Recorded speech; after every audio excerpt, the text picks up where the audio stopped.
Hello viewers, Rob here, and welcome back to the Bayfields Light Railway. Kat thinks she's a good strain. We're going to start today with some real 60mm scale heritage with this Roundhouse Pooter locomotive. Now, the iconic Pooter was originally designed by a chap called Jack Weldon in the early 1980s, and after Jack developed a mess-fired tram, he set about building an externally mess-fired Freelance loco, and this had half-inch diameter cylinders and a separate firebox. This firebox enclosed the heat from the wicks and directed it around the boiler, making it rather a good steamer.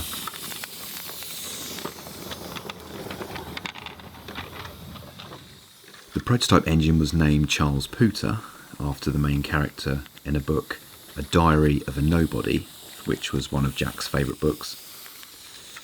Over the following few years, Jack built a few more of these Pooter locos, and they all had various improvements and modifications. However, when you design and produce a decent locomotive like this, many people want one, and Jack became swamped with orders. So he passed the design on to Roundhouse Engineering, and they took over Jack's growing list of orders and built a batch of locomotives.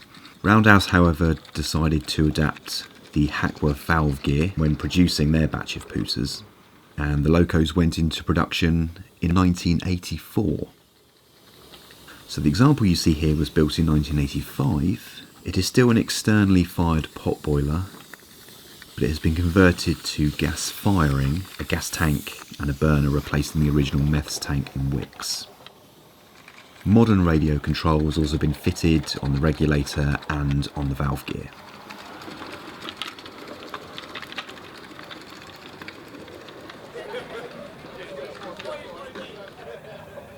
The Hiker's Rest pub is a new addition to the layout. Unfortunately, we lost a few plants over the winter. We were hoping they would come back, but they didn't, so we decided to remove them. And this gave us a new area to install the pub.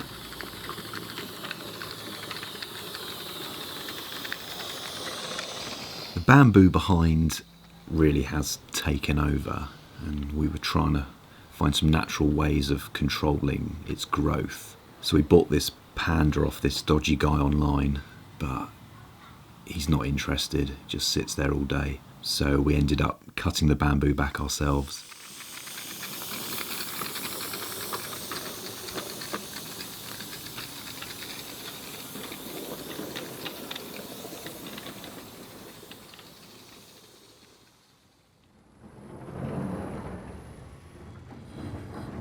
So Tilton Quarry is owned by the Bayfields Clay Company, and here we see a Bole Lasercraft Ruston hauling some skips filled with sand out of the quarry.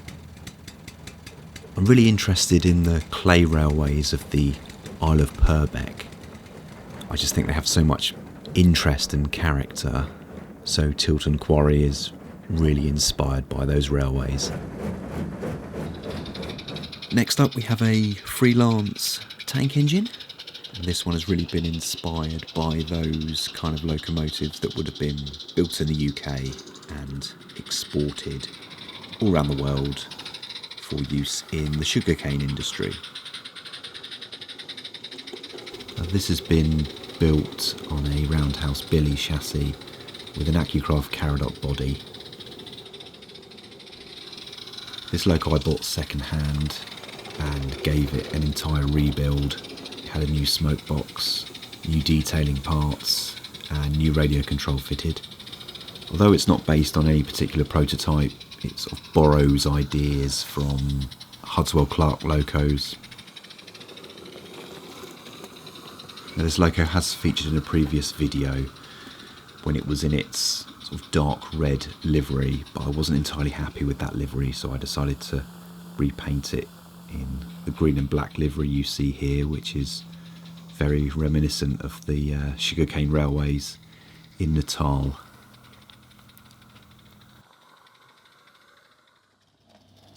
And now it's time for some steam tram action. Trams like this ran on the Wisbeck and Upwell tramway. This is very much a narrow gauge version of one of those. Like the Pooter, this is another pot boiler. This is one I made myself using a Perfect World wooden woodpecker tram body and a Roundhouse Millie that I managed to fit inside it. The Roundhouse Millie, like the Pooter, is also externally fired, and so far it's only caught fire once.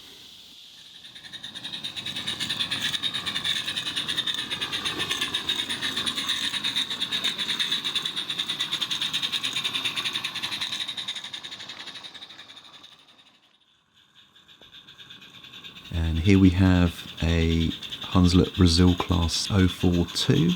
This is in fact an Accucraft Excelsior model, which again has been heavily modified. It's had the larger cylinders added to it and alterations to the bodywork.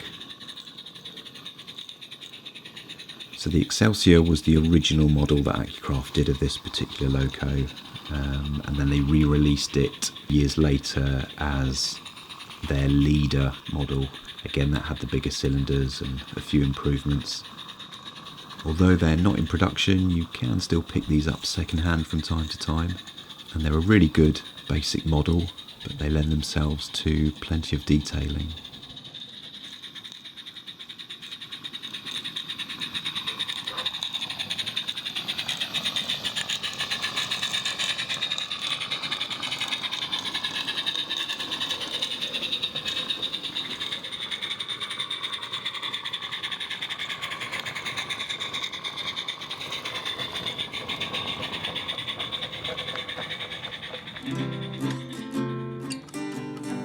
I hope you've enjoyed this episode of the Bayfields Light Railway.